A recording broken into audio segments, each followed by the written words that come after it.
روشنی عطا فرمائے، اور اللہ رب العزت کی ذات و برکات کی بارگاہ میں ہم دعا کرتے ہیں کہ یہ قبلہ جلال الدین صاحب کے اس باب کو ہمیشہ ہمیشہ اللہ رب العزت کی ذات و برکات سرسبز و شاداب رکھے، اور وہاں سے علم کے چشمے ایسے ہی پھوٹتے رہیں۔ اللہ رب العزت کی ذات و برکات ہم سب کو بھی ان کے فیوز و برکات سے مستفید فرمائے۔ مولانا محمد علی صاحب حضرت سے گزارش کروں اپنی خلاف سے ملوائیں۔ نحمده ونصلي ونسلم على رسول الكريم أما بعد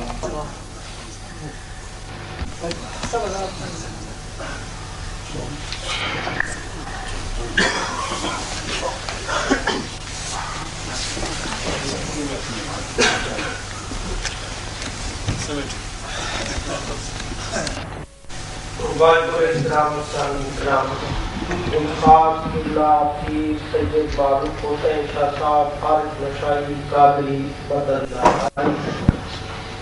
اور مہمان خصوصی قبلہ پیر سید حسین الدین شاہ صاحب مدد لگائی اور مہمان خصوصی قبلہ پیر سید محمد عرفان شاہ صاحب بشری،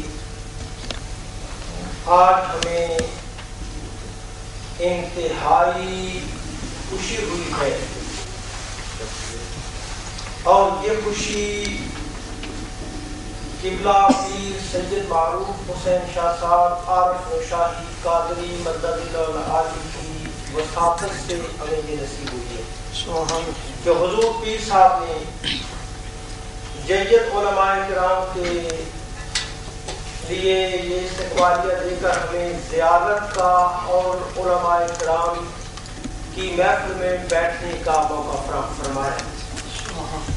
تو ہم مشکور ہیں قبلہ پیر صاحب کے اور مہمان خصوصی کے جو تشریف لائے ہیں، جنہوں نے ہمیں اپنی زیارت کا موقع نصیب فرمایا ہے۔ اللہ رب العزت ہم سب کو اپنے علماء کرام کے ساتھ گہرا رغبت اور علماء کا ادب و احترام اور علماء کی خدمت کی توفیق عطا فرمائے۔ وآخر دعوانا الحمدللہ رب العالمین۔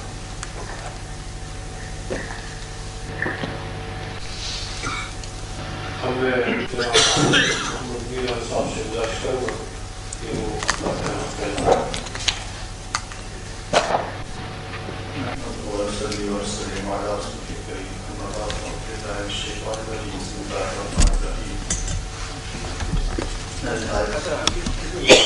قابل احترام باقی سید معروف حسین شاہ صاحب عارف قادری نشائی اللہ تعالیٰ استاد علماء علامہ پیر سید حسین الدین شاہ صاحب لازم اعلیٰ تحریر کا درجہ اور دعا بنا دیا علامہ پیر سید محمد عرفان شاہ صاحب شادی ناظم اعلیٰ جامعہ ریاضی کی اور دیگر علماء کرام آج کی محفل کے بارے میں آپ سنتے ہیں کہ قبلہ شیخ الحدیث سید حسین الدین شاہ صاحب اور شیخ الحدیث سید محمد عرفان شاہ صاحب کے اعزاز میں منعقد کی گئی ہے۔ آپ حضرات ان حضرات کو بخوبی جانتے ہیں کہ ان حضرات کے پاکستان کے اندر اور دیگر ممالک میں بھی جماعت اہل سنت کا کام جو ہے وہ کر رہے ہیں، اور بالخصوص پاکستان کے اندر جامعہ رضویہ ضیاء العلوم اور دارالعلوم شریف ان کا ایک اپنا مقام ہے، اور ہر سال 100 کی تعداد میں بلکہ اس سے بڑھ کر جو طالب علم ہیں وہ اپنے علم کی پیاس بجھاتے ہیں اور علم حاصل کر رہے ہیں، اور پھر صرف علم ہی نہیں بلکہ وہ ادارے جو ہیں وہ جماعت اہل سنت کا جو نظریہ ہے، جو نظریہ امام شاہ مرزا رحمان بیگ رحمۃ اللہ علیہ نے دیا تھا، اس نظریے کا پرچار کر رہے ہیں اور اس نظریے کو آگے ہمارے آنے والی نسل جو ہے اس تک پہنچا رہے ہیں۔ اس دور کے اندر جب آج فتنہ فساد ہو رہا ہے اور کچھ حضرات جو ہیں وہ جماعت اہل سنت کے پلیٹ فارم سے غیر تاثر دے رہے ہیں، تو یہ حضرات اس کا جو ہے صدر باب کر رہے ہیں اور علم کا کام کر رہے ہیں۔ تو میں حضرات کو آج کی اس محفل میں تشریف لانے کا خوش آمدید کہتا ہوں اور ساتھ شکریہ ادا کرتا ہوں کہ انہوں نے ہماری دعوت پر یہاں وقت نکالا اور تشریف لائے اور ہمارے سونوں کو دوبارہ کیا۔ الحمد للہ۔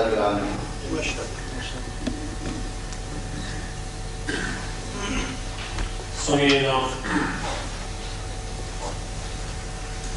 حقائق چھپانا مناسب بات نہیں، عقیدے کو چھپا کر رکھنا یہ بھی انصاف کے تقاضے کے مطابق نہیں۔ ہم کافی عرصہ سے اس پر تانیہ رہتے ہیں۔ پہلے بات تھی مرزائیوں کی، پھر غیر مقلدین کی، جو حضرات کی، تو ان کے ساتھ تو ہم نے کوشش کی، جو ہمیں سمجھ تھی اس کے مطابق ہم ان سے معاملہ کرتے رہے ہیں اور انشاءاللہ اللہ تعالیٰ کی نصرت سے ہم ان پر ہمیشہ غالب رہے۔ لیکن اب بڑی مصیبت یہ ہے کہ ہمارے اپنی صفوں میں انتشار پیدا ہو رہا ہے اور اس کا علاج جو ہے یہ ہم جیسے جو کم علم لوگ ہیں ان کے پاس نہیں۔ یہ مفتی صاحب، مفتی محمد اسلم صاحب جو مجلس میں بڑی تیزی سے بات کرتے ہیں، سوچ سمجھ کرتے ہیں، اہل علم میں، یہ ان جیسے لوگوں کو کام ہے جو یہ بھی بہت لحاظ کرتے ہیں۔ میں نے ان سے عرض کیا تھا کہ چند باتیں ان دنوں جو ہے ہماری اپنی صفوں میں پھیل رہی ہیں، ہمارے اہل سنت علماء ہیں وہ ہم سے باتیں کر رہے ہیں کہ یہ کیا ہو رہا ہے، یہ بات ہو رہی ہے، وہ ہو رہی ہے۔ تو ہمارے ساتھی جو ہیں مسلموں کے جو دیکھ بھال کرتے ہیں وہ سبھی علماء کو بلاتے ہیں، تو ان مجالس میں اس قسم کی باتیں جب ہوتی ہیں تو عامت المسلمین میں علماء کی بات نہیں کرتے، عامت المسلمین جو ہیں وہ پزل ہو جاتے ہیں اور ان کا عقیدہ جو ہے بگڑنے کا خطرہ ہے۔ یہ ایک ایسی بات ہے جو ایک حقیقت ہے۔ تو اس مجلس میں اگر کوئی ساتھی کسی قسم کا کوئی سوال جو ہے مسئلے کے بارے میں ہے یا موجودہ جو صورتحال ہے اس کے بارے میں کرنا کیا تو ہمارے جدید علماء کرام یہاں تشریف فرمائیں۔ میں ویسے توجہ اس طرح مخلوق کراؤں گا لیکن ہمارے مہمان علماء جو ہیں یہ چاہیں تو گفتگو فرمائیں اور کسی دوسری مجلس میں کیا چاہیں۔ ایک بات تو یہ ہے کہ یہ بات چل نکلی ہے کہ اہل بیت کرام میں امہات المومنین شامل نہیں آئی، یہ بات جو ہے عام کتابوں میں کی جا رہی ہے، کتابیں نشر ہو رہی ہیں اور مفت تقسیم کی جا رہی ہے۔ یہ بات جو ہے ایک ایسی ہے کہ ہمارے عام مسلمان جو ہیں ان کو اس بات کا جو ہے علم ہونا چاہیے۔ دوسری بات یہ ہے کہ ہم سنتے تھے کہ شیعہ لوگ جو ہیں حضرت عمر فاروق کی مخالفت کرتے ہیں، لیکن ان دنوں جو ہے نکاح کلثوم حضرت عمر کے ساتھ جو ہے اس کا انکار سنت کی جانب سے کیا جا رہا ہے۔ یہ بات جو ہے یہ بھی کیسی ہے کہ ہم جیسے لوگ جو ہیں وہ فضل ہوں گے۔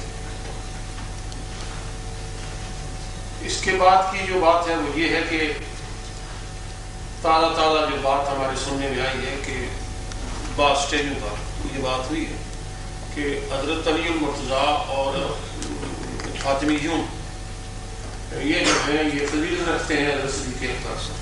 اس کے بارے میں یہ ہم پہلی بار سن رہے ہیں، ہمیں تو اس کا علم نہیں ہے، اس سے پہلے ہم نے علماء سے یہ بات نہیں سنی ہے، سنت علماء سے۔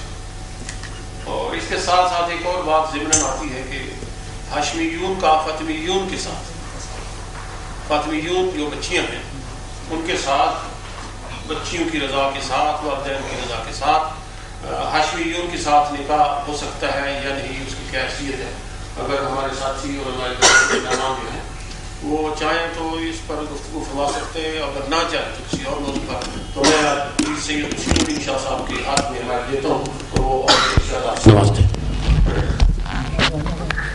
بسم اللہ۔ الحمدللہ وحدہ والصلاة والسلام علی من لا نبی بعدہ۔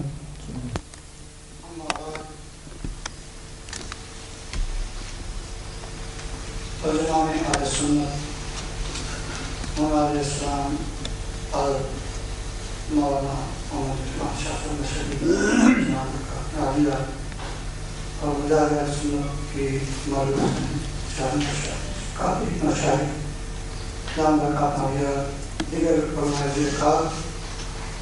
سب سے پہلے میں بطور سنوں کی نہیں حقیقتاً اس پر ناظم اور ندامت کے جذبات رکھتا ہوں کہ میں کچھ دیر سے پڑھتا ہوں۔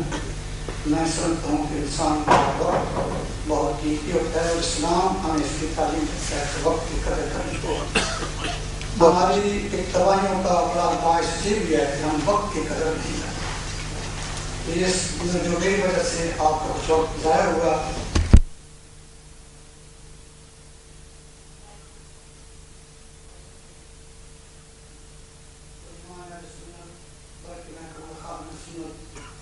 اللہ کی معرفت شاہ عارف مشاہد قادری دامت سے میں اس وقت غیر عامہ عارف ہوا جب مجاہد اہل سنت عظم اللہ شاہ عارف اللہ قادری رحمۃ اللہ علیہ کو انہوں نے بلوایا تھا۔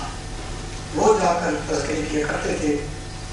پھر سن 78 میں میرا آنا ہوا 14-15 دن کے لیے۔ ایک دن میں نے اثر کی یا زور کی بات پڑھی تو اس دن مجھے پتہ چلا کہ ان کا دین اور علم کے ساتھ کتنا تعلق ہے۔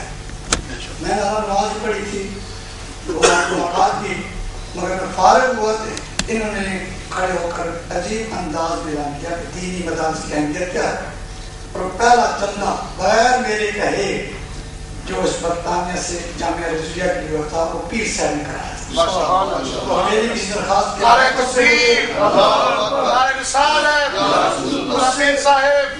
میں اپنی سمجھ کے بعد سمجھا کہ ان میں دین کے فروغ کا جذبہ ہے۔ یہ بے شک یہ بڑی بڑی کانفرنسیں بڑی اہمیت رکھتی ہیں، ان کا انکار نہیں۔ بڑے جلسے ان کے افادات فائدے اپنی جگہ ہیں، لیکن بنیادی کام علماء تیار کرنا۔ سبحان اللہ۔ جس قوم کے پاس اپنی آرمی نہیں ہوتی وہ اپنی سرحدوں کا دفاع نہیں کر سکتی۔ یہ جلسوں کے ذریعے سے فتوحات تو ہو سکتی ہیں لیکن ان فتوحات کو برقرار نہیں رکھا جا سکتا۔ وہ اچھے جب اجارے کار تیار ہوتے ہیں کہ وہ اس کو کام کرتے ہیں۔ تو میں یہ سمجھتا ہوں کہ ہمارا بڑا المیہ پہلے یہ تھا کہ کسی نظراتی اختلاف نہ ہونے کے باوجود ہم مختلف ٹکڑوں میں ایسے بٹے ہوئے تھے کہ کوئی ایک کام بھی مل کر نہیں کرتے۔ اللہ تعالیٰ حق کی حمایت فرماتا ہے، وہی ناصر ہے، مگر اس نے کچھ اصول مقرر کیے ہیں کہ آل حق اگر اس کی پابندی نہ کرے تو آل حق کو بھی سزا دے دیتا ہے۔ اگر ان کی ذمہ داریاں ہوتی ہیں کہ ان کے حقوق کا جو ذمہ داریاں ہیں انہی میں سے آپس میں باہمی تعاون، اتفاق، یکجہتی۔ پاکستان میں بھی ہماری حالت کوئی زیادہ اچھی نہیں، میں آپ کا تبصرہ نہیں کرنا چاہتا کہ جتنے ہمیں اس طرح کا کام نہیں ہو رہا، لیکن یہاں آ کر میں نے کچھ چند باتیں سنی۔ المیہ یہ ہو رہا ہے اب کچھ نظریاتی اختلاف پیدا ہوتا چلا ہے۔ پہلے ہمارے جتنے تھے جمعیت کے اختلاف ہوں، جماعت سے وہ سب انتظامی تھے، کسی نے صدر مانا، کسی صدر نہ مانا، کسی کا یہ آگے آ جائے وہ آگے جائے، اور پہلے یہاں بھی آتا تھا۔ تو عجیب بات ہے کہ ہم اہل سنت اور جماعت ہیں، نہ ہمارے پاس سنت رہے نہ جماعت رہے تو ہم کیسے سنی رہ جائیں گے۔ بات یہ ہے تو چند باتیں کی سکتی ہیں کہ میں اس طرح بات کرتا ہوں کہ میرے اور حضرت شاہ صاحب کی بنسبت ہم یہ تو کر سکتے ہیں کہ کوئی موقع ہو کوئی میٹنگ کر کے ان لوگوں سے گزارش کریں، حکمرانی تو میں نہیں کر سکتا، صحیح ہے، ساری باتیں ڈنڈے سے حل نہیں ہوتی، لیکن یہاں کے لوگوں کی زیادہ ذمہ داری ہے کہ وہ جو دور طریقہ ذکر رکھیں، ایک طرف یہ بھی سمجھیں کہ ان میں اعتقادی بد اعتقادی پیدا ہو رہی ہے، بد مذہبی پیدا ہو رہی ہے اور فروغ ہو رہا ہے، اور پھر ساتھ تعاون بھی کریں، میرا خیال اس کی زیادہ صحیح ہے۔ میرا نظریہ یہ ہے کہ اصل تو یہ مناظر لوگوں کا کام ہے۔ حضرت اللہ پیر صاحب مناظرہ سے بات کریں گے، جو اہل سنت کے مسلمہ عقائد ہیں اس میں نہ کسی اختلاف کی گنجائش ہے نہ کسی اجتہاد کی گنجائش ہے۔ ہم اہل سنت امام اہل سنت مجدد ملت مولانا شاہ عبد اللہ خان فاضل بریلوی رحمۃ اللہ تعالیٰ کا وہ نظریہ نہیں مانتے، ہم کہتے ہیں انہوں نے اہل سنت کے نظریے کو تقریر پر ہے، ان کو اس کے دلائل فراہم کیا، ان کو اس کو مضبوط کیا، ان کو مجلہ اور مصفح کر کے لوگوں کے سامنے پیش بنایا، یعنی یوں سمجھے گا کہ علم کلام کا نیا انداز ان کو بیان کیا۔ عقائد وہی ہیں جو نبی پاک سے چلے آ رہے تھے، پھر آگے چل کر محدثین کرام نے اور امام مجتہدین نے اور علماء اہل سنت نے ان کو مرتب فرمایا۔ جو نیا اختلاف پیدا ہوا اس وقت ایک نئے مسئلے کی وضاحت کرتے چلے جا رہے۔ تو اہل سنت والجماعت میں آپ ایک بچہ بھی جانتا ہے کہ عام آدمی کو بتایا گیا ہے، امام اعظم رضی اللہ عنہ کے متعلق بڑی مشہور بات ہے، ان اہل سنت کی پہچانیں تو بہت سی ہیں، لیکن اپنے دور کے اختلافات کے لحاظ سے ہر دور میں اختلافات کے لحاظ سے کچھ مسائل بدلے گئے تھے۔ انہوں نے فرمایا سنی ہونے کی واضح علامت ہے فضیلت الشیخین، دونوں بزرگوں کی فضیلت کا قائل، جو ان دونوں بزرگوں کی الحمدللہ میرے متعلق بھی آباء و اجداد سے یہی روایت چلی جاتی ہے کہ ہمارا تعلق بھی نبی پاک کے ساتھ۔ آگے غیب کی بات تو اللہ تعالیٰ جانتا ہے کیا ہے کیا نہیں ہوتا ہے، لیکن ہم اپنے آباء و اسلاف کی کتابیں دیکھ کر یہی بات کر سکتے ہیں، لیکن ہمیں حکم مانا محمد مصطفیٰ صلی اللہ علیہ وسلم، جن کو وہ عظمت دے گئے ہم ان سے کسی کی عظمت کو بڑھا نہیں سکتے۔ تو اس کے متعلق ذرا بھی شبہ پیدا کرنا کہ حضرت سیدنا صدیق اکبر رضی اللہ عنہ، سیدنا فاروق اعظم رضی اللہ عنہ، ان شیخین سے کوئی کلی طور پر کوئی اور بزرگ درجے میں بڑھ گیا ہے، یہ اہل سنت سے خارج ہونے والا۔ بہت اچھے، یہ اس میں کوئی شک و شبہ کی بات ہوتی ہے۔ اس طرح کے اور مسائل ہیں۔ ایک جو آخر مسئلہ نے پیش کیا ہے وہ ذرا نازک ہے، اس میں شرعی مسائل بھی ہیں، عظمت کے مسائل بھی ہیں اور عقیدت احترام کے مسائل۔ اس پر میں چھوٹے وقت میں تبصرہ نہیں کر سکتا کہ اس میں بعض ایسی چیز ہوتی ہیں کہ فوراً تبصرہ کر دو، ایک طبقہ فائدہ اٹھا لیتا ہے اور دوسرا طبقہ مبتلا ہوتا ہے، تو کوئی کھلا وقت تو اس کو حضرات علماء کرام بیان کریں گے۔ تاہم اس مسئلے پر نسبت یہ جو مسئلہ جو کہ علماء کرام والے کہتے ہیں ہمیشہ وہ پہلو پکڑو جس میں دوسرا آدمی جان نہ چھڑا سکے، دوسرے پہلو میں کوئی نہ کوئی کہیں تو کچھ چیز مل جائے گی نا۔ یہ ایسے مسائل ہیں کہ شیخین کریمین رضوان اللہ تعالیٰ علیہ اور دیگر ان پر کسی کو ترجیح دینا، مولا کائنات علی مرتضیٰ کرم اللہ تعالیٰ بدر کریم کی عظمت اپنی جگہ۔ اور دوسرا یہ بھی اہل سنت کا مسلمہ مسئلہ ہے کہ اہل بیت تو خاص ہیں لیکن اہل بیت میں اولاً ازواج مطہرات بھی شامل ہیں۔ ماشاءاللہ ماشاءاللہ، ان کو اہل بیت اطاعت سے نکالنا یہ نص قرآن کے خلاف ہوتا ہے۔ قرآن پاک کی جو مشہور ہے جو اس کا نظم ہے وہی بتاتا ہے کہ ازواج مطہرات تو پہلے نمبر پر شامل ہے، ان کو مخاطب کیا گیا۔ اب وہ دیگر پیسے بات اہل بیت وہ بھی شامل ہے، بلکہ لوگ یہ جو شبہ کرتے ہیں کہ قرآن میں ازواج مطہرات کو خطاب ہو رہا ہے اور بھی اہل بیت شامل ہوتی ہیں۔ اب آپ کے ساتھ علی مرتضیٰ کو آپ کی دختر نے کہتر کو آپ کے فرزندان گرامی قدر رضی اللہ عنہ کو کیسے ہم اس میں لوگ پاس کرتے ہیں، لیکن ہم اہل سنت جماعت ان کو بھی اہل سنت جانتے ہیں۔ تو میں کسی کے متعلق کا نتیجہ یہ سمجھتا ہوں کہ ان معاملوں میں نہ اختلاف رائے کی کوئی گنجائش ہے، اہل سنت کے پلیٹ فارم۔ اب اہل سنت کے نزدیک میں جتنا سمجھا ہوں کہ یہ مسلمہ اور متفق علیہ مسائل ہیں، ان مسئلے پر گفتگو کرنے کی کسی کو سنی ہوتے ہوئے گنجائش نہیں۔ بہت اچھا، جب اہل سنت سے نہ رہے تو جو چاہے کرتا ہے۔ اب خطرناک جو تیسرا اشارہ کیا خطرناک بھی ہے کہ نواز خضر میں جہاں سینکڑوں رازن اگر دنیا میں رہنا ہے تو کچھ پہچان ہے۔ میں پھر سب سے کہتا ہوں کہ ان کا حلقہ ایسا بڑا وسیع ہے، اور میں نے یہ بھی دیکھا ہے مربوط بھی ہے تو منظم بھی ہے، ایک اس میں ربط ہے، ایک اس میں تنظیم ہے، آماگیری ہے، اور پیر صاحب بڑے ٹھنڈے مزاج سے سوچ سمجھ کر، میں نے ایک دو میٹنگیں گزشتہ سال آیا تھا تو میں نے اہل سنت والجماعت کے تمام گھروں میں اتفاق رہا کہ ان سے میٹنگ کی، تو میں نے اس نتیجے پر پہنچا، اس دن پہلے میری ان سے گفتگو ہوئی تھی کسی مسئلے پر، سمجھا کہ بڑی سنجیدہ اور ججی چنی ہوئی اور صاحب و رائے آدمی ہے، اصابت رائے سے بات اپنی کو پیش کرتے ہیں، اور مانیں نہ مانیں، ویسے تو ایسے لوگ پیر صاحب نے جیسا کیا ہے ایسا کو کام کریں، اور اچھا موقع ہے کہ جن لوگوں کے بارے میں شبہات ہیں یہ ہفتہ پہلے ان سے کچھ باتیں ہو جائیں، اللہ کرے کہ وہ اس کا ازالہ کر لیں، بجائے ضد میں پڑھ کر وہ گمراہ ہو جائیں، بعض بار ضدیں برباد کر دیا کرتی ہیں، وہ رائے راست پر آ جائیں، تمہارے لیے بہت بہتر بات ہوگی۔ یہ دو مسئلوں کے بارے میں کچھ اور بات کرنے بجائے میں نے اپنی رائے پیش کر دی ہے، ہمارے اعتراضات ہوں گے وہ بھی رائے اپنی پیش کریں گے، اور خصوصاً مجاہد سنت خیالات کا جب موقع آئے گا تو ذات فرمائیں گے۔ میں پھر آپ ذات کا پیر صاحب کا شکر گزار ہوں، اور پیر صاحب سے پرسوں میں بات کر رہا تھا تو پھر ان سے بھی کہتا ہوں کہ انگلینڈ کو تو سارے فتح کر رہے ہو، اپنا علاقے مفتوح ہو رہا ہے۔ صحیح ہے بات، بہت اچھی۔ پاکستان مفتوح ہو رہا ہے، ہم یہاں باتیں کر رہے ہیں، پاکستان مفتوح ہو رہا ہے، تو پیر صاحب نے مجھے یقین دہانی کرائی اور کام بھی انہوں نے مجھ سے پہلے شروع کر دیا، انشاءاللہ جلد ہے۔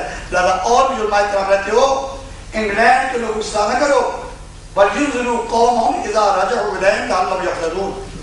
آپ پر اپنے گھر والوں کو سمجھانا سب سے پہلے ضروری ہے۔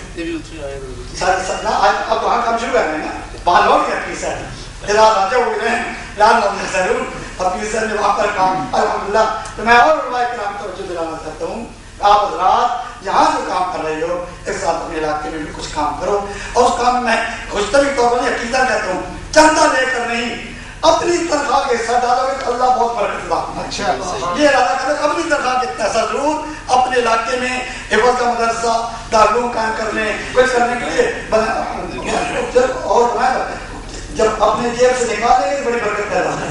اللہ تعالیٰ ہم سب کو دین مدین خدمت فرمائے۔ آپ کے سامنے حضرت پیر سید اکرام کا صاحب شریف اور مکی شریف اپنے خیالات کا اعلان کرواتے ہیں، اور میں اپنے لوگ دین کا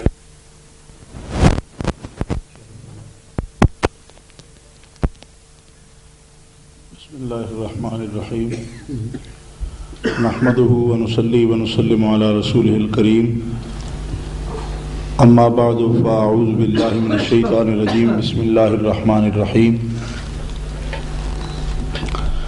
یا ایہا الذین آمنوا اطیعوا اللہ واطیعوا الرسول واولی الامر منکم فإن تنازعتم فی شیء فردوه الی اللہ والرسول ان کنتم تؤمنون باللہ والیوم الآخر ذلک خیر واحسن تأویلا۔ صدق اللہ العظیم۔ ان اللہ وملائکتہ یصلون علی النبی یا ایہا الذین آمنوا صلوا علیہ وسلموا تسلیما۔ اللہم صلی علی سیدنا و مولانا محمد وعلی آل سیدنا و مولانا محمد واصحاب سیدنا و مولانا محمد مبارک وسلم صلی علیہ صلاۃ و سلاما علیک یا رسول اللہ، صلاۃ و سلاما علیک یا حبیب اللہ۔ مولاي صلی وسلم دائما ابدا علی حبیبک خیر الخلق کلہم۔ اللہ تبارک و تعالی جل جلالہ وعم نوالہ کی حمد و ثنا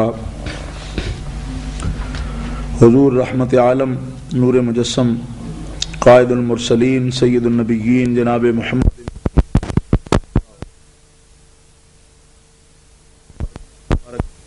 بارگاہ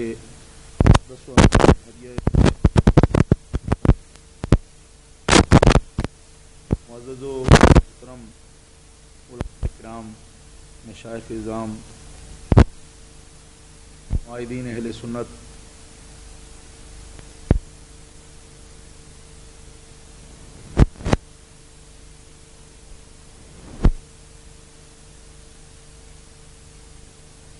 شاہ صاحب نوش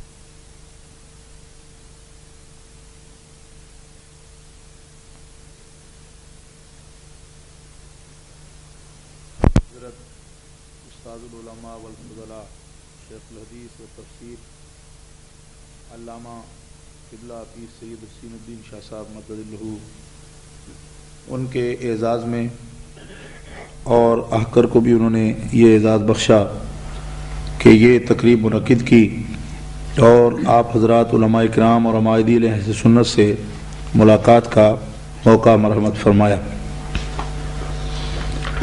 حضرت پیر صاحب قبلہ کی مسائی جمیلہ اور ان کی مسلک کی سرپرستی اور ان کا مشفقانہ رویہ پورے ملک میں بلکہ پوری دنیا میں ہمارے دینی حلقوں میں ایک مثال کی حیثیت رکھتا ہے۔ جس طرح وہ دینی کاموں میں بغیر کسی طبقاتی تعصب کے اور یا خانقاہی نظام میں یا دارالعلوم جامعات میں جس طرح ایک مخصوص گروہی سوچ بعض لوگوں میں پیدا ہو جاتی ہے، اس سے بالاتر ہو کر وہ خدمت اسلام کرتے ہیں اور مسلک کی خدمت کرتے ہیں، اور اس کے ساتھ ساتھ علماء، قراء، نعت خوان حضرات سب کی سرپرستی فرماتے ہیں۔ اللہ تعالیٰ ان کی مسائی جمیل کو قبول فرمائے اور اللہ تعالیٰ ان کو صحت و عافیت کے ساتھ عمر دراز عطا فرمائے اور ان کے مقاصد دینیہ میں اللہ تعالیٰ ان کو کامیابی نصیب فرمائے۔ محترم حاضرین، مجھ سے پہلے حضرت شاہ صاحب قبلہ دامت برکاتہم العالیہ نے بڑی تفصیل کے ساتھ بیان فرمایا ہے، اور آپ ہماری جماعت کے مرکزی نائب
اور ملکوں کے حالات پر انتظامی اور سیاسی اعتبار سے بھی بہت زیادہ اثر انداز ہوتے ہیں۔ اس وقت یقیناً وہ دور قریب ہے یا پایا جاتا ہے جس کے بارے میں رسول اللہ صلی اللہ علیہ وسلم نے ارشاد فرمایا تھا کہ قرب قیامت میں فتنوں کی بارش ہو۔ تو یہ فتنوں کا ہی دور ہے کہ جس میں آئے روز کوئی نیا فتنہ کھڑا ہو جاتا ہے اور مسلمانوں کے لیے خاص طور پر پریشانی کا باعث بنتا ہے۔ محترم حاضرین، ان فتنوں کے دور میں اگر ہم لوگ اپنی ذمہ داریوں کا احساس نہ کریں یا یہ عذر پیش کریں کہ ہمیں تو کوئی اس سلسلے میں پہچان نہیں ہو رہی، تو یہ اپنے فرائض اور ذمہ داریوں سے ہم پہلو طئی کر رہے ہیں اور اعراض کر رہے ہیں، جس کا کسی طرح بھی ہمیں اس بارے میں یہ عذر قبول نہیں کیا جائے گا، کیونکہ رسول اللہ صلی اللہ علیہ وسلم کا ارشاد گرامی ہے ترکتکم علی نقیۃ البیضاء، کہ میں اپنی رسالت میں یا دنیا سے جاتے ہوئے حضور فرماتے ہیں کہ میں یہ نہیں محسوس کرتا کہ میں نے کوئی پہلو ایسا مبہم تمہارے لیے چھوڑ دیا ہے کہ تم یہ عذر کرتے رہو کہ ہم نے اس کو نہیں سمجھا۔ حضور فرماتے ہیں میں تو تمہارا دوپہر کے سورج میں بالکل سفید روشنی ہدایت کی باتیں کر کے تمہارے سامنے جا رہا ہوں، اگر اس کو تم نہ پہچانو، فرمایا بالکل واضح ہدایت دین جو ہے وہ میں نے کر دیا ہے۔ اب رسول اللہ صلی اللہ علیہ وسلم سے ہی ہم اس سلسلے میں رہنمائی آپ سے ہی حاصل کر سکتے ہیں، کیونکہ قرآن کا یہ فرمان بھی ہے کہ تنازعتم فی شیء فردوہ الی اللہ والرسول، کہ اگر تم کسی الجھن کا شکار ہو اور تنازع ہو جائے تمہارے درمیان تو اس کا یہ حل نہیں کہ تم آپس میں بیٹھ کر اس بارے میں کوئی غور و فکر کرو ان مسائل میں جو منسوس ہیں. تو اس کا حل یہ ہے کہ اللہ رسول کے سامنے اپنے معاملات پیش کرو اور جو کچھ اللہ رسول کے احکامات ہوں ان کے مطابق اپنے فیصلے کرا لو اور مسائل حل کرو. اس فتنے کے دور میں جب اتنے نظریات انتشار کا شکار ہے لوگ ذہنی اور فکری طور پر، تو سرکار دو عالم صلی اللہ تعالیٰ علیہ وسلم کا یہ ارشاد گرامی ہمارے لیے سند کی حیثیت رکھتا ہے اور بہترین رہنما ہے ہمارے لیے. حضور اقدس علیہ السلام نے فرمایا ستفترق امتی علی 73 کلہم فی النار الا واحدہ. حضور نے فرمایا کہ میری امت میں پہلی امتوں میں 72 فرقے ہوئے ہیں اور میری امت میں 73 فرقے ہو جائیں گے. یہ حدیث پاک سے ایسی تشریح میں موجود ہے. اور وہ سب جہنمی ہوں گے مگر ان میں صرف ایک جماعت جنتی جماعت ہوگی. اب صحابہ کرام نے پوچھا کہ وہ کون ہے، من ہم؟ تو حضور اقدس علیہ السلام نے فرمایا ما انا علیہ واصحابی، جنتی جماعت وہ ہے جو میرے طریقے پر ہوگی اور میرے صحابہ کے طریقے. سبحان اللہ سبحان اللہ. اب یہاں صرف ایک بات عرض کرتا ہوں کہ جب نبی کریم علیہ السلام نے اپنے طریقے کے ساتھ صحابہ کا طریقہ بھی شامل کیا تو صحابہ ہی اگر وجہ رضا بن جائیں تو یہ عجیب بات ہے. یعنی صحابہ تو خود معیار ہدایت ہے. رسول اللہ صلی اللہ علیہ وسلم ان کے طریقے کو ہدایت فرما رہے ہیں، ہدایت والا نہیں، خود ہدایت فرما رہے ہیں. صحابہ خود ہدایت ہے اور قرآن نے بھی یہ کہا ہے ان آمنوا بمثل ما آمنتم به فقد اهتدوا، کہ اے لوگو اگر تم ایمان کا کوئی مجسم شکل اس کی دیکھنا چاہتے ہو تو تم اس طرح کا ایمان لاؤ جس طرح میرے رسول کے صحابہ کا ایمان. فقد اهتدوا، اگر تم ایسا کرو گے تم ہدایت یافتہ ہو. مطلب ہے رسول اللہ صلی اللہ علیہ وسلم کے صحابہ وجہ نظام نہیں بن سکتے، نہ وہ متنازع بھی ہیں. اس پہ تنازع کرنا ہر درجہ کی جہالت ہے. اس بات میں تنازع ہو سکتا ہے کہ کیا وہ صحابی فلاں شخص صحابی ہے یا نہیں، اس کے بارے میں تو بات ہو سکتی ہے. لیکن جب یہ تسلیم کر لیا جائے کہ وہ صحابی ہے پھر اس کے بارے میں کسی قسم کے نزاع کا موقع نہیں ہے، اس لیے کہ وہ تو معیار ہدایت ہے. اب اگر کوئی شخص یہ کہتا ہے کہ بھائی مجھے مکان بنا دو اور مکان معمار کو مستری کو وہ ایک ماڈل دکھا دے اس طرح کا مکان بناؤ اور اس ماڈل کو مستری دیکھے تو سمجھے اس کی تو باریاں ٹیڑھی لگی ہوئی ہیں، ونڈو اس کی اور اس کے گیٹ جو ہے وہ ٹیڑھے ہیں، وہ اپنی طرف سے سیدھا کر کے بنائے. تو بتائیے جس مالک نے پہلے وہ ماڈل بنوایا ہے کیا ایسے مکان کو پسند کرے گا جس کو مستری اپنی مرضی سے بدل رہا ہے؟ وہ تو کہے گا بھائی تیرے سیدھے دروازے میرے کس کام کے، میں نے جس طرح کا ماڈل بنوایا ہے اس طرح کا مکان مجھے بنا کے دے. ماڈل بنانے کا مقصد ہی یہ تھا کہ تمہیں کسی الجھن میں نہ ہو. اب ہم لوگ ایمان کے ورکر ہیں، مستری ہیں. اب ہم کہیں کہ صدیق اکبر کا ایمان ٹیڑھا ہے معاذ اللہ، یا حضرت عمر کا ایمان ٹیڑھا ہے، اللہ کہتا ہے اس سے مجھے اس سے کیا کام کہ تم اپنے طور پر سیدھا کرتے پھرتے ہو. مجھے تو صدیق جیسا ایمان چاہیے، تمہیں عمر جیسا ایمان چاہیے. تمہیں ٹیڑھا لگتا ہے ٹیڑھا ہی لاؤ کیونکہ مجھے یہی قبول ہے، کیونکہ میرے رسول کی بارگاہ میں یہ مقبول ہے. قرآن مقدس میں اس موضوع پر اور بھی آیات موجود ہیں لیکن اس وقت مختصر ہے کہ مطالعہ پیش کرنا ضروری نہیں ہے، اشارات عرض کر رہا ہوں. گرامی قدر حاضرین، تو صحابہ کرام کو اور اپنے طریقہ اور صحابہ کرام کے طریقے کو رسول اللہ صلی اللہ علیہ وسلم نے نجات والی جماعت. اب اس بارے میں حضرت مولا کائنات مدینہ العلم کے باب حضرت علی المرتضیٰ رضی اللہ تعالیٰ عنہ سے کوفہ کی جامع مسجد میں خطبہ کے دوران یہ پوچھا گیا. صحابہ بھی تو بہت سے ہیں، 1.25 لاکھ صحابہ ہیں کم و بیش، تو ان میں سے کس صحابی کا طریقہ جو ہے اس کو ہم درست کہہ سکتے ہیں؟ کیونکہ اس وقت صحابہ میں کچھ جو ہے نا معاملات انتظامی جیسے حضور قبلہ نے فرمایا اختلافات بھی تھے. تو پوچھا جی ہم کس صحابی کے پیچھے چلیں تو ہم ہدایت والے ہوں گے، یا اس ہدایت والی جماعت کا نجات والی جماعت کا کیا نام ہے، کوئی ایسی پہچان بتا دیں. اور یہ حضرت امام غزالی رحمۃ اللہ تعالیٰ علیہ نے بھی لکھا. اور احتجاج تبرسی میں علامہ تبرسی جو شیعہ حضرات کا اور علامہ اربلی کشف الغمہ میں جو ان کا ایک نامور محقق ہے، ان دونوں نے اس بات کو نقل کیا. حضرت مولا کائنات سے جب پوچھا گیا کہ نجات والی جماعت کی پہچان کیا ہے اور وہ کون لوگ ہیں، حضرت علی المرتضیٰ نے فرمایا اس میں کوئی شک نہ کرو، ہم اہل السنت والجماعہ. نجات والی جماعت کا نام ہی اس دور میں اہل سنت والجماعت ہے. خود حضرت علی المرتضیٰ رضی اللہ عنہ سے شیعہ مصنفین نے بھی لکھا اور سنی مصنفین نے بھی نقل کیا. اہل سنت والجماعت کے بارے میں اتنی بات عرض کرتا ہوں کہ نجات والی جماعت کا نام صحابہ کرام کے دور میں ہی اہل سنت تھا. صحابہ نے اپنی جماعت کا نام ہی اہل سنت والجماعت. ماشاءاللہ ماشاءاللہ. اور ہمارے بزرگوں نے یہاں تک لکھا، محققین نے، علماء نے یہ لکھا ہے، اور اولیاء کاملین نے لکھا ہے، بالخصوص ہمارے مرشد حقانی حضرت مجدد الفسانی رحمۃ اللہ تعالی علیہ نے مکتوبات شریف میں اس مسئلہ کی وضاحت کرتے ہوئے ارشاد فرمایا کہ اگر العیاذ باللہ در یک مسئلہ از مسائل ضروریہ اعتقادیہ خلل رفت از دولت نجات اخروی محرومن بس عمدہ کار تصحیح عقائد است بر وفقارہ صاحبہ اہل سنت و جماعت کے فرقہ ناجیہ.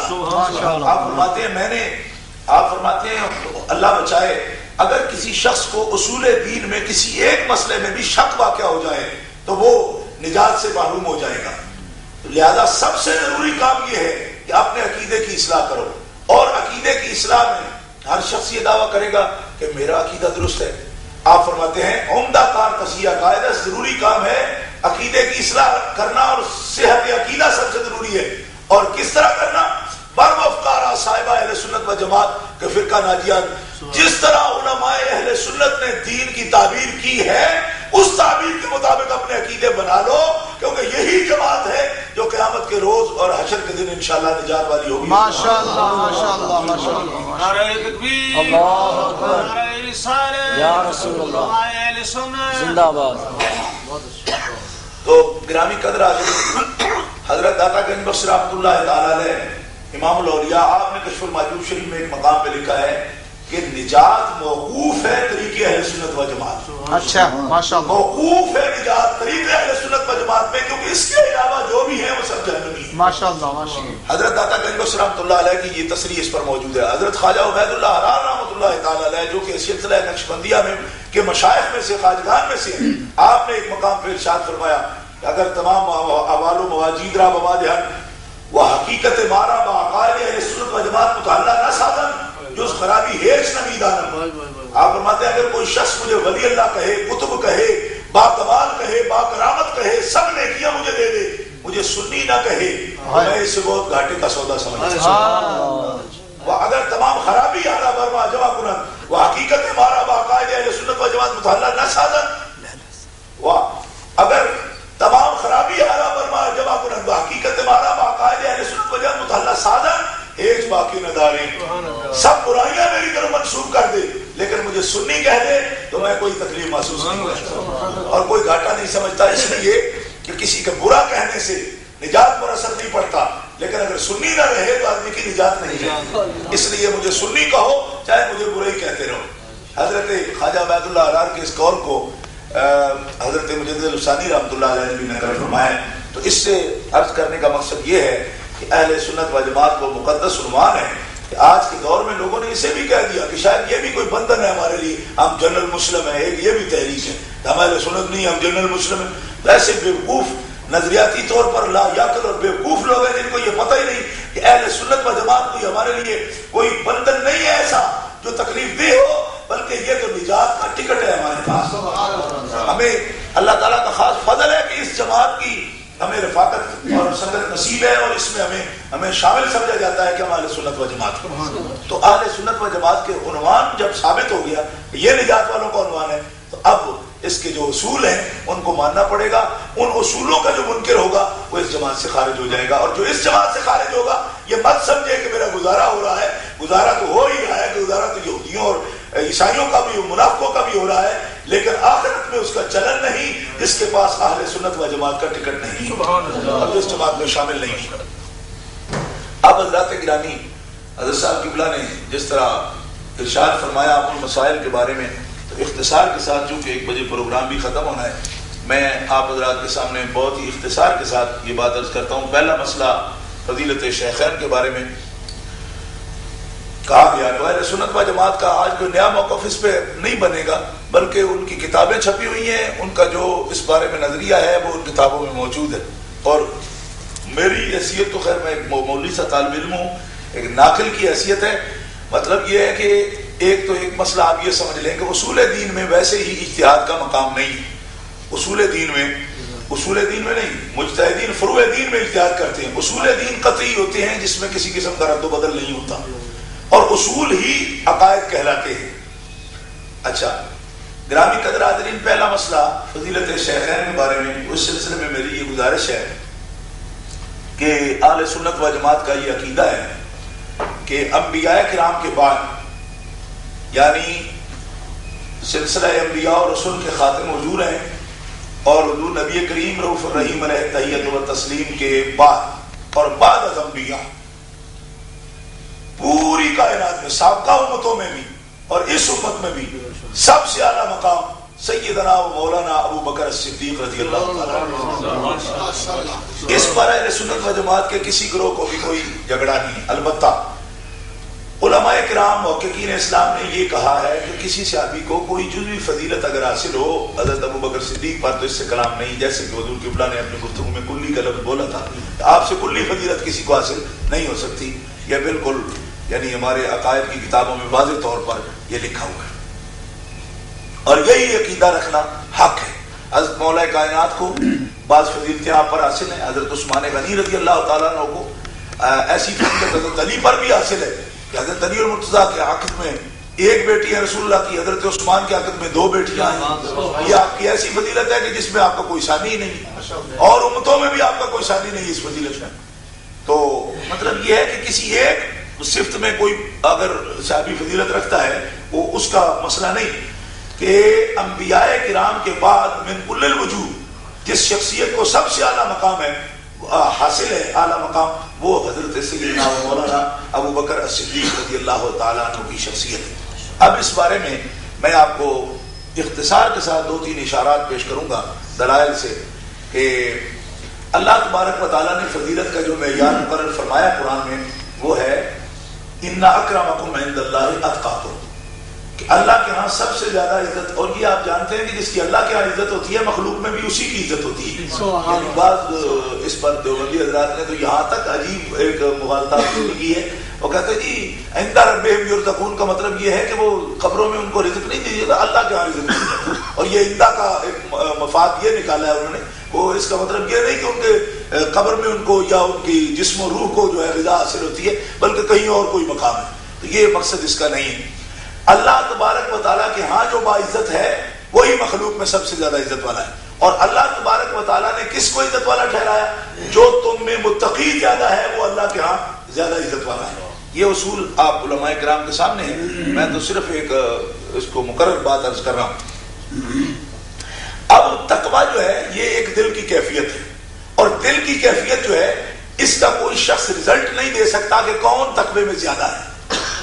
کوئی ایک آدمی دوسرے کے بارے میں یہ نہیں کہہ سکتا، اندازہ تو لگا سکتا ہے، لیکن ہو سکتا ہے تقویٰ ایک قلبی کیفیت ہے، لباس تو اس کا اچھا ہو اندر اس کے کچھ نہ ہو، تو اس کا فیصلہ کون کر سکتا ہے کہ متقی کون زیادہ ہے؟ اس کا فیصلہ وہی کر سکتا ہے جو دلوں کے بھید جانتا ہے۔ اللہ رب العزت جل وعلا خود فیصلہ فرما سکتا ہے کہ متقی کون زیادہ ہے۔ اللہ فرماتا ہے میرے یہاں سب سے زیادہ عزت اس کی جو متقی زیادہ ہے۔ اب خدا سے ہم پوچھتے ہیں یا اللہ سب سے زیادہ باعزت کون ہے؟ تو قرآن کا یہ فیصلہ ہے وَسَيُجَنَّبُهَا الْأَتْقَى الَّذِي يُؤْتِي مَالَهُ يَتَزَكَّىٰ وَمَا لِأَحَدٍ عِندَهُ مِن نِّعْمَةٍ تُجْزَىٰ إِلَّا ابْتِغَاءَ وَجْهِ رَبِّهِ الْأَعْلَىٰ وَلَسَوْفَ يَرْضَىٰ۔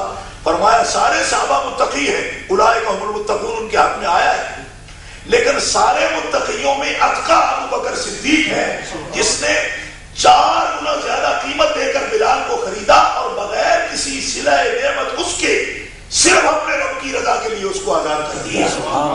اس آیت کا مصداق متعین کرنے میں تمام مفسرین کا اجماع ہے کہ اس اتقیٰ سے مراد حضرت ابو بکر صدیق رضی اللہ عنہ۔ تو اب نتیجہ کیا نکلا؟ اللہ نے فرمایا سب سے باعزت کون ہے؟ جو سب سے بڑا متقی ہے، اور سب سے بڑا متقی کون ہے؟ فرمایا سب سے بڑا متقی ابو بکر صدیق۔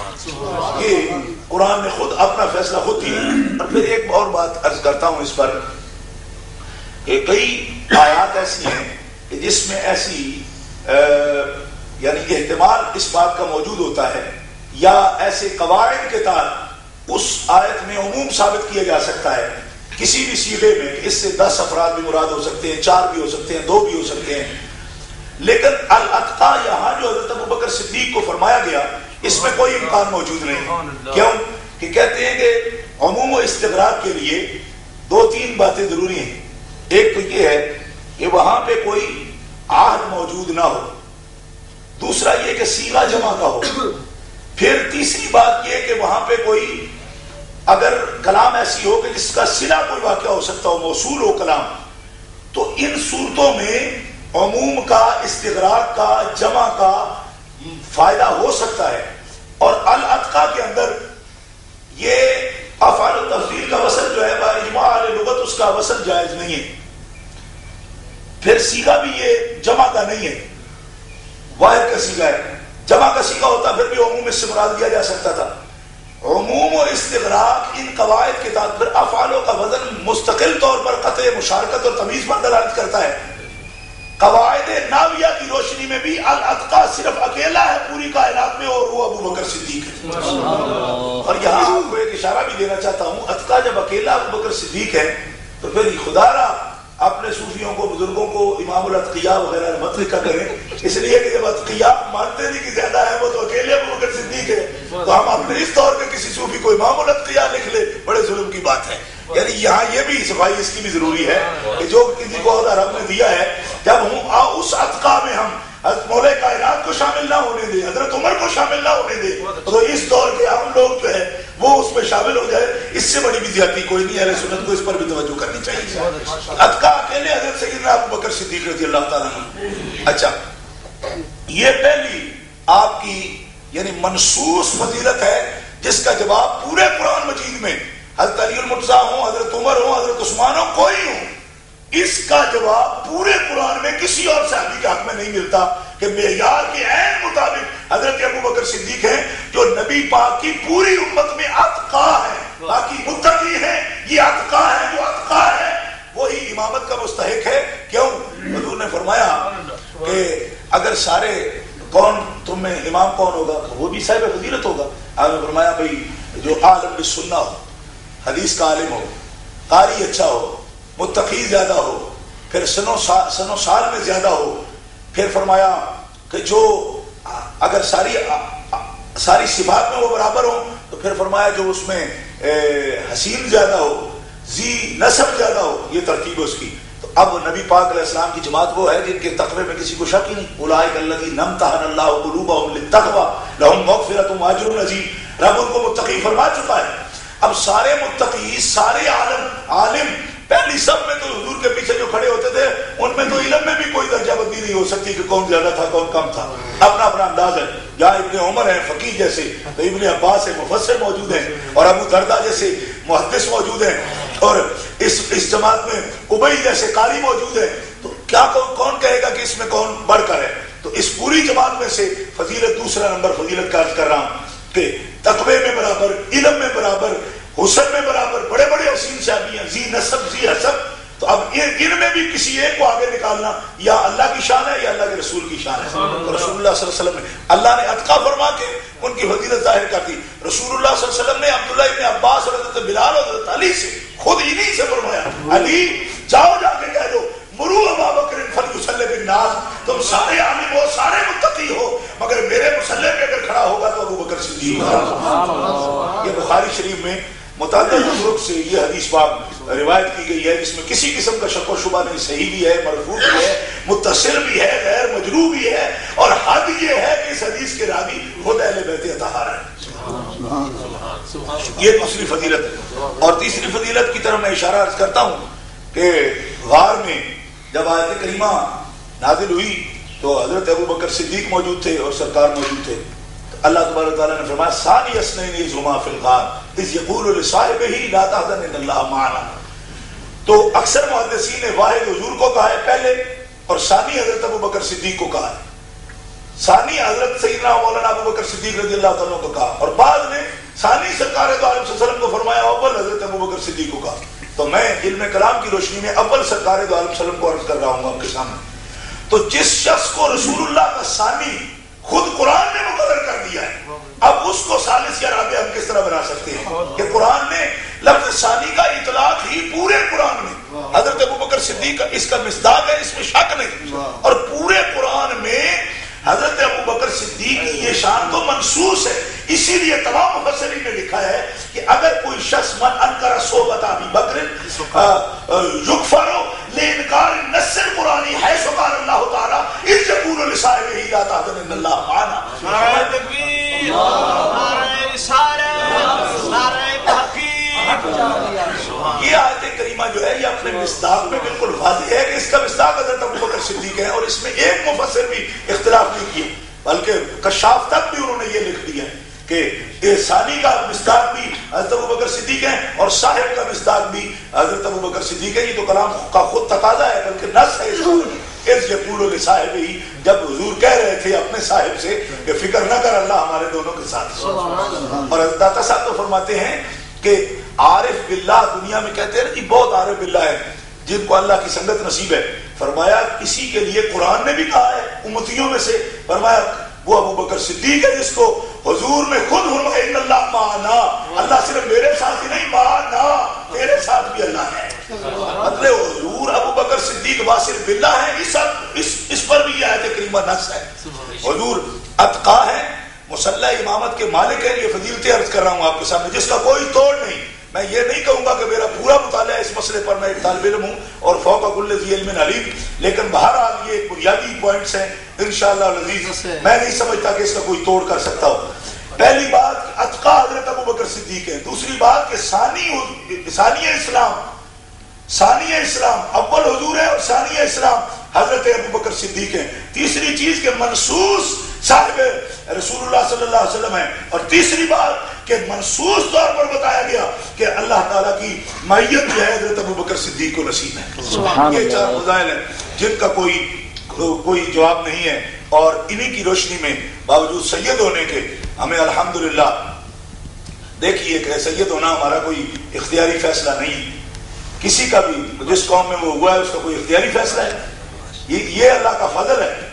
یہ اللہ کا فضل ہے، اور یہ ہمارا اختیاری الحمدللہ فیصلہ ہے کہ شرع صدر کے ساتھ ہم اہل سنت و جماعت کے عقائد کو حق سمجھتے ہیں، اور سرے منہ اس سے انحراف کو گمراہی نہیں کفر سمجھتے ہیں. اصول دین میں سرے منہ انحراف کو ہم کفر اور شرک سے تعبیر کرتے ہیں کہ عین زیادہ حق اور صراط مستقیم نام ہے تو صرف عقائد اہل سنت و جماعت. نعرہ تکبیر، اللہ اکبر، نعرہ رسالت، یا رسول اللہ، یا رسول اللہ، نعرہ تحقیق، حق جاری.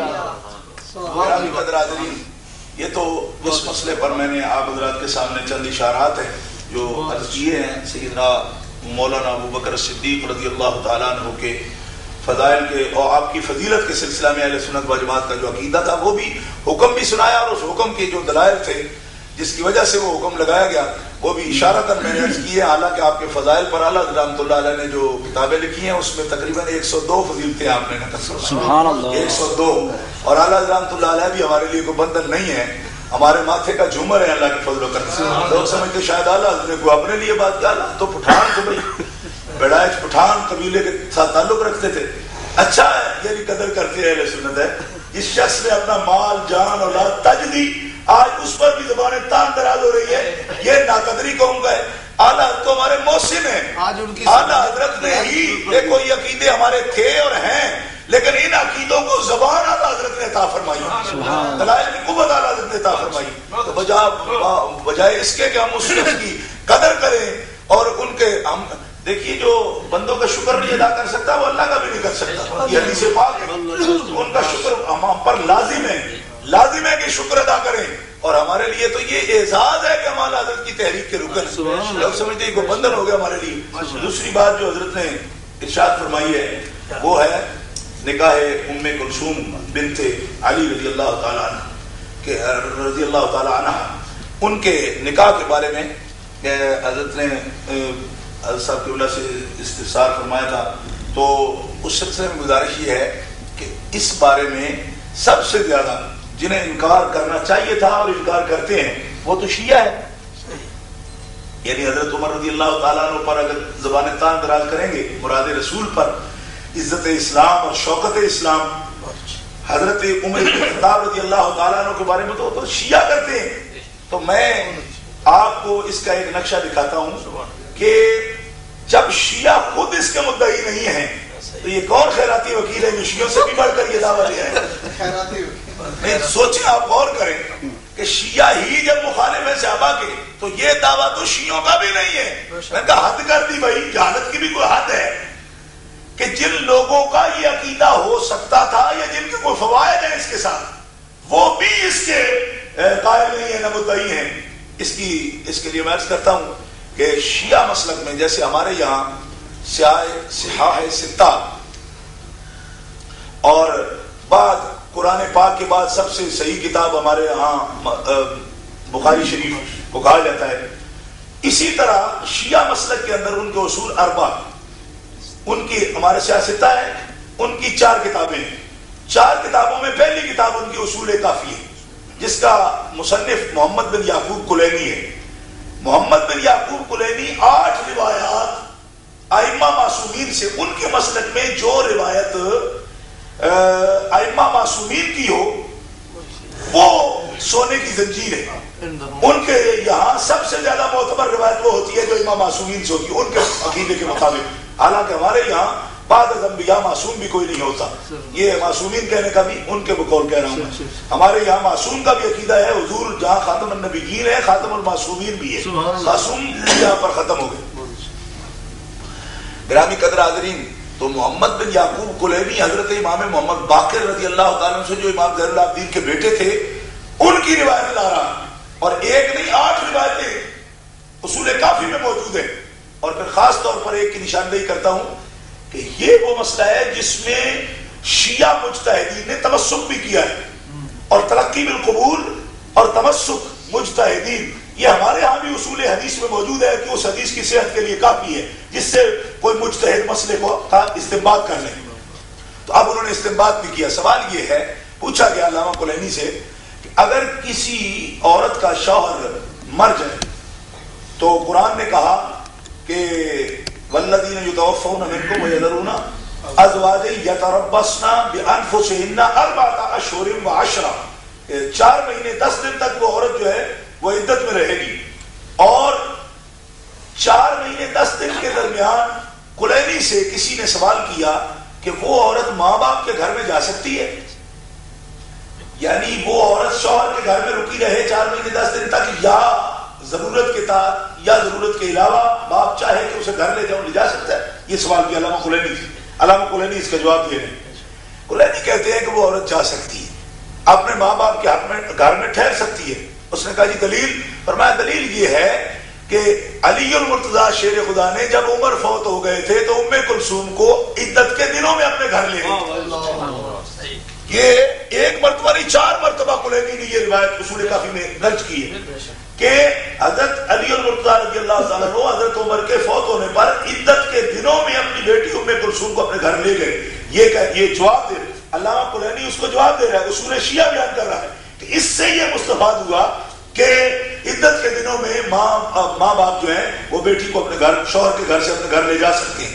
اب آپ اندازہ فرمائیے، وہ تو مجتہد فی مسئلہ بن گئے، یہ روایت تو اس پر اجتہاد کی بنیاد رکھ دی انہوں نے، اور اس کو چیلنج جب شیعہ نہ کریں، بلکہ انہوں نے تو یہاں تک یہ صرف اصول کافی نہیں ہے، احتجاج تبرسی میں موجود ہے، کشف الغمہ میں موجود ہے، مجالس المومنین میں موجود ہے، اور جلاء العیون میں یہ مسئلہ موجود ہے، حیات القلوب میں موجود ہے، مرآت العقول میں موجود ہے، سب کتابوں میں شیعہ نے یہ مسئلہ لکھا ہے۔ بلکہ وہ تو یہاں تک بکواس کرتے ہیں کہ پہلا فرض جو اہل بیت سے چھینا گیا، یہ اتنا انتہائی یعنی ذلیل جملہ یہ شیعوں کو ہی نصیب ہو سکتا تھا۔ انہوں نے لکھا ہے کہ پہلی عزت ہماری جو لوٹی گئی وہ علی کی بیٹی کی عزت تھی جو عمر فاروق نے غصب کر کے وہ نکاح کر دیا، یہ اصول نقل کیا۔ بلکہ یہاں تک کہا کہ حضرت علی کو اس طرح گلے میں رسہ ڈال کے انہوں نے تو جو ہے نا مروڑ دیا، سانس ان کا رک گیا، تو حضرت عباس نے کہا جان بچاؤ، بیٹی ہے جانے دو، پھر کو موقع آئے گا تو لے لیں گے۔ حضرت عباس کی مشورے سے یہ نکاح کر دیا۔ شیعوں کو یہ زیبا ہے، شیعوں کو یہ نصیب ہو سکتی ہے ایسی بات۔ ہمارے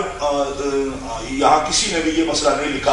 امام غزالی رحمۃ اللہ تعالیٰ علیہ نے تو یہاں تک لکھا ہے کہ حضرت سیدنا عمر رضی اللہ تعالیٰ عنہ کی یہ خواہش تھی کہ مجھے سرکار کے خاندان سے ایک اور نسبت حاصل ہو۔ پہلی نسبت تھی کہ آپ کی بیٹی سرکار کے عقد میں تھی، حضرت حفصہ رضی اللہ تعالیٰ عنہ، تو اس نسبت کا جب اظہار حضرت عباس کے سامنے آپ نے اپنی خواہش اس کا اظہار کیا کہ میں اس وجہ سے چاہتا ہوں کہ میں تعلق ہو جائے میرا، تو حضرت عباس رضی اللہ تعالیٰ عنہ نے مشورہ دیا، اور اس مشورہ سے حضرت علی المرتضیٰ پر رضا اور برات آئی باقاعدہ صحابہ کرام ساتھ تھے، باقاعدہ مجلس سے نکاح منعقد ہوئی، ولیمہ ہوا، خوشی راضی، تو یہ حضرت امام غزالی رحمۃ اللہ علیہ نے پوری تصریح اس پر فرمائی ہوئی، ابن قیم نے بھی ایک مقام پر اس کی پوری تفصیل نقل کی.